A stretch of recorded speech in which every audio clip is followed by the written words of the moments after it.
వెళ్తున్నాయి, ఎలా పెరుగుతూ వెళ్తున్నాయి. మన యూనివర్సిటీస్లో ఇంతగా వైట్ కాలర్ టెర్రరిస్ట్ మాడ్యూల్స్ పాతుకుపోయి ఉంటే వైఫల్యం ఎవరిది? మన దేశంలో ఉండే ముస్లిమ్స్దా, మన దేశాన్ని పాలించే ప్రభుత్వందా?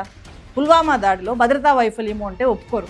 పెహల్గాం దాడిలో కొండ మీదకి టెర్రరిస్టులు దర్జాగా వచ్చి అక్కడున్న టూరిస్టుల మీద ఎట్లా కాల్పులు జరిపారు, అది కూడా నీ మతం ఏంది అని అడిగి కాల్పులు జరిపారు.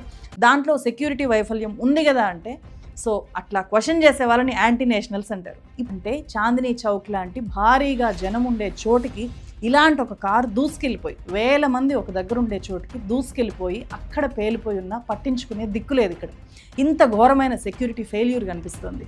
కానీ దీన్ని ఆ కోణంలో అస్సలు క్వశ్చన్ చేసే ధైర్యం కూడా ఎవరికి లేదు. ఇక్కడ ఉదయం ముగ్గురు టాప్ యూట్యూబర్స్ వీడియోస్ చూశాను, నేను 1 by 1 వరుస పెట్టి చూశాను. ఉదయాన్నే పోస్ట్ చేశారు, ముగ్గురివి చూశాను. ఒక్కరైనా సరే సెక్యూరిటీ ల్యాబ్స్ గురించి ఒక్క చిన్న క్వశ్చన్ అడుగుతారేమో అని చెప్పి చాలా జాగ్రత్తగా చూశాను. 0, 1%, ఒక్క వ్యక్తి కూడా ఇక్కడ సెక్యూరిటీ వైఫల్యం అయ్యుండొచ్చేమో అనే ఒక చిన్న క్వశ్చన్ కూడా రైజ్ చేయలేకపోయారు. వాళ్ళు దేశభక్తులుగా ప్రొజెక్ట్ చేసుకుంటున్నారు ఎంతసేపటికి. కానీ ప్రభుత్వాన్ని క్వశ్చన్ చేస్తే వాళ్ళ దేశభక్తి ఇమేజ్ డ్యామేజ్ అవుతుంది అని చెప్పి భయపడి వీడియోలు చేస్తున్నారు.